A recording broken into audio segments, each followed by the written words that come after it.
By the mid of 2nd century BC, the Indo-Greeks controlled the northwestern part of the Indian subcontinent and also large portions of North India. But by the end of 2nd century BC, this control of the Indo-Greeks began to disintegrate.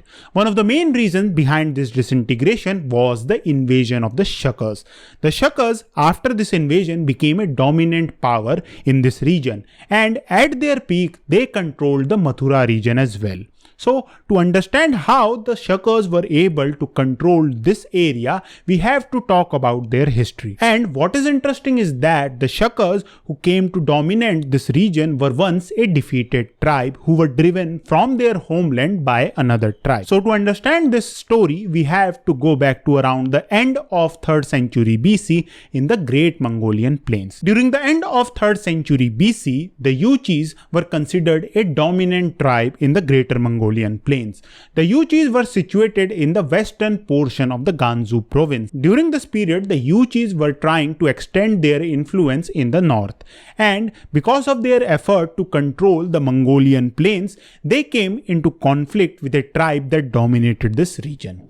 The conflict with this tribe became a nightmare for them when, around 176 BC, we find that the Yuchis suffered a great defeat. The defeat of the Yuchis was so severe that they were forced to abandon their homeland. This migration of the Yuchis started a wave of migration. Now, when we look at this migration, we see that the Yuchis first moved from their homeland, which was the western portion of the Gansu province, and from there they went to the Ili Basin. In the modern period, the Ili Basin is situated at the border between China and Kazakhstan. During this period, when the Yuchis migrated from their homeland into this region was inhabited by Scythians. Now here it is important to talk about the term Scythians. So the term Scythians basically appears in the Greek account, and in the Greek account, the term Scythians is basically used to describe the tribes that inhabited much of the Central Asian region. The Scythians which the Yuchis encountered were the Sakai of the Greek account.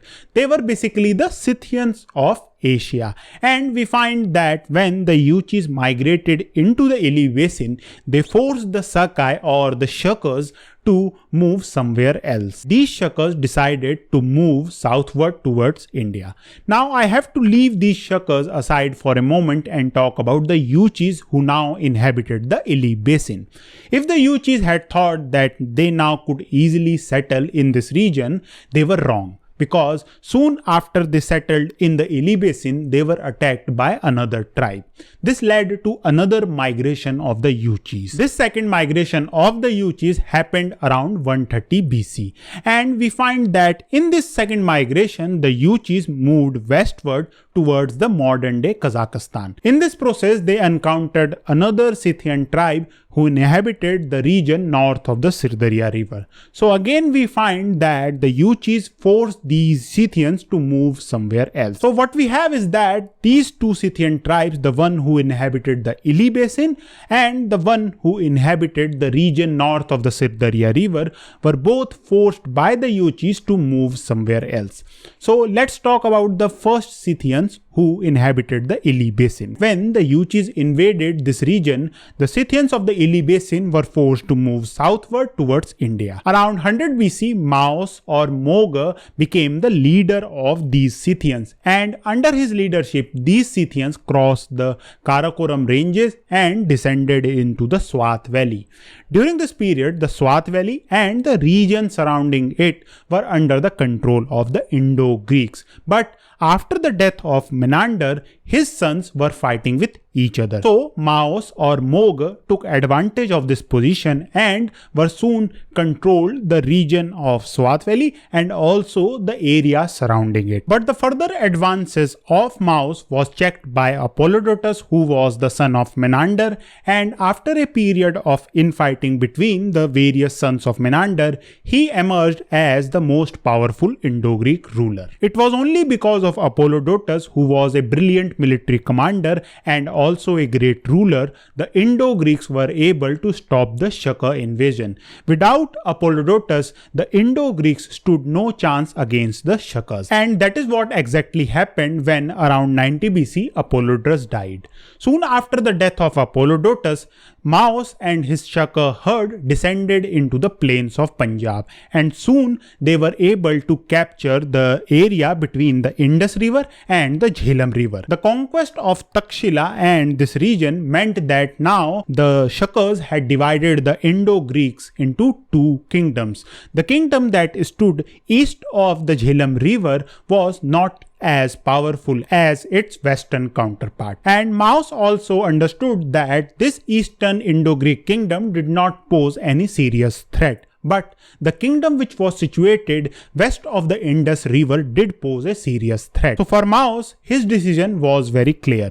In order to secure his kingdom from any future Indo-Greek invasion, he decided to confront the western Indo-Greeks first because they were the most powerful Indo-Greek kingdom in this region. But before starting a campaign against the western Greeks, Maos wanted to secure his eastern flank. So what he did was he installed Strato first, who was the son of Menander. But Strato first was not as powerful ruler as his brother Apollodotus, and he was essentially a very weak ruler who was just a puppet of Maos. So having secured his eastern flank, he decided to focus all his attention in this campaign against the western Greeks. Now coming to the Indo-Greeks who inhabited the region west of the Indus, they could have easily defended against this Shaka invasion.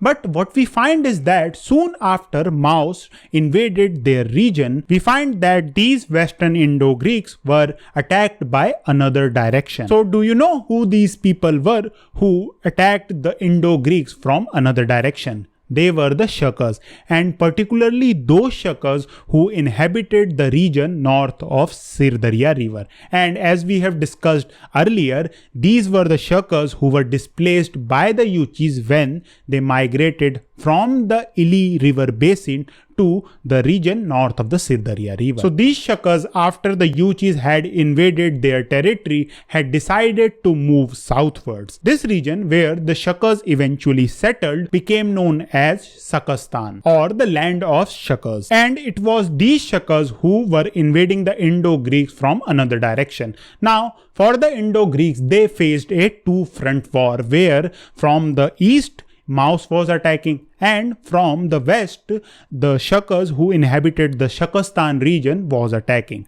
Now we do not exactly know how the conflict between the Indo-Greeks and the two Shaka groups unfolded, but what we do know is that the Shakas who had invaded from the west under their ruler Aziz eventually conquered large portions of Indo-Greek territory. Around 75 BC, when Maos died, these Shakas also conquered Maos's territory. After this conquest of the Shakas under Aziz, we find that the rule of the Indo-Greeks became much more reduced, and eventually they only controlled the territories around the Kabul Valley. Although the Indo-Greeks lost most of their territories and they were replaced by the Shakas, we find that the Shakas did adopt their culture and also the political institution of the Indo-Greeks. The Shakas also adopted the Greek religion, and we find that in various Shakas coins, Greek gods and goddesses were also depicted. But what is interesting is that during the Shakka rule,